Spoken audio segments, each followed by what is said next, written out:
안녕하세요. 책벌레의 서재입니다. 책 도파미네이션은 우리 사회에서 약물 처방이 어떻게 이루어지고 그 약물들이 사람들에게 어떤 영향을 미치는지 깊이 있게 다룹니다. 특히 약물의 양면성에 대해 고찰해 보겠습니다. 그럼 시작해볼까요? 파트 1 크리스의 이야기. 시작하기 전에 크리스의 이야기를 통해 약물의 긍정적이고 부정적인 영향을 함께 살펴보겠습니다. 크리스는 스탠퍼드 대학교에 입학한 재능 있는 학생이었지만 혼자서 학업을 수행하거나 사회적 연결을 찾는 부분에서는 어려움을 겪었습니다. 이러한 고립감은 그를 절망으로 몰아넣었고 결국 극단적 선택을 시도하게 만들었죠. 크리스의 이야기는 단순히 한 사람의 문제로 그치지 않습니다. 이는 현대사회에서 많은 사람들이 겪고 있는 문제입니다. 여러분도 혹시 비슷한 경험을 하신 적이 있나요? 크리스는 부프레노르핀이라는 약물 덕분에 삶을 되찾았다고 말합니다. 하지만 이 약물은 다른 면에서도 많은 논란을 일으키고 있습니다. 오피오이드 계열 약물의 중독성과 부작용은 무시할 수 없는 사실입니다.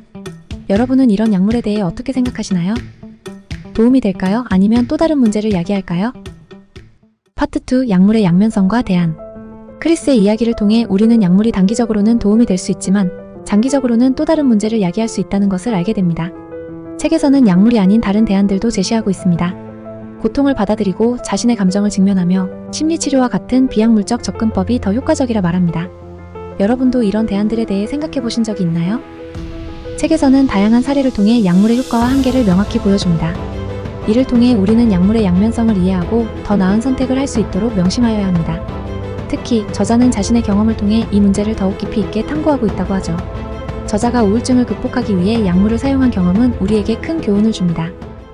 파트 3 변화를 위한 행동. 약물에 의존하는 대신 우리는 고통을 받아들이고 이를 극복하는 방법을 배워야 합니다. 이는 단순히 약물의 사용을 중단하는 것이 아니라 우리의 삶을 전반적으로 변화시키는 과정입니다. 여러분도 자신의 삶에서 이런 변화를 시도해 보신 적이 있나요? 이제는 우리의 삶을 다시 한번 돌아볼 때입니다.